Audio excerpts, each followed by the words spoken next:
mayum sara sara ga lighting santok padi kanano have the namu taibang ai khoi adana miyoiba sahi thai de basaga no tawai de bathabak tawganu saram chana wanga laipo ki liglam na sumu nungai ba tan bada namja nam thegna ganu nupi bu nupa na usit ba tawganu nupa na nupi bu su thawai de ba tawganu laisa pakhang na nasa hat ganu saro marong na dingai lohong phan phang dingai lo na hairang sa ganu lairang lon sin sin ganu mi mapok athoi ba soinai ba na masing yam salakle taibang pan ura ba na misida masa do kadai da huto ugani hat pa sunamda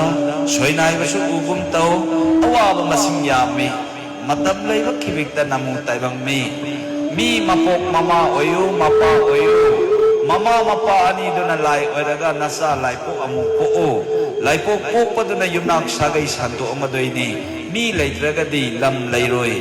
lam leitraga di lai lairoi maitai phuruk amaso jati khudimak naha ki sagai salai kallo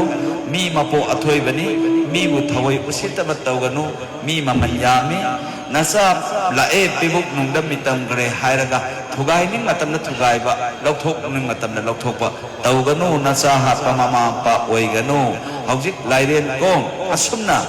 naha ki ima ipa na siraba matam da leikhi da ima ipa do mahaki asumna hayo aina haiba mahaktam da taraga di noi kaw khbe yai leikhi da ba igi ima ipa do haro ahan bada mi pok pa lai pham se sida lai ba kat kani isa isu pumnamak santok pangamjagi aduga loina na lai ga masak oiraba lai ba kat kani ima dugi pa dugi ima ipa no pokpiram badagi nasa oi bai khoi malem taibang pa da hing mangami bani aduga hongya da mu kat kani ima ipa gi narum thopna hingbang amjage ko ima ipa gi haujan dagi atam leba khibik tami gi mapok poksage ko haidana adadi sa wazana larik ta e sata na haita bani ahan bada kadai da kallo hai bai sa mipok thong da laibak kallo ani subada kadai da laibak ta ahum subada kadai da khong da kallo adudi noina yamna phaure noi nungai re na sak phajare ina khulle lairi haire gaise sumwa asumna mi ama oina po abadi lairi pa ki wari se khangadabani aduna mafam sida masugum bai am laibani aduna isa se laifam sida noi la o bai sa se aduga se na yaroi isa sa lairik na yaroi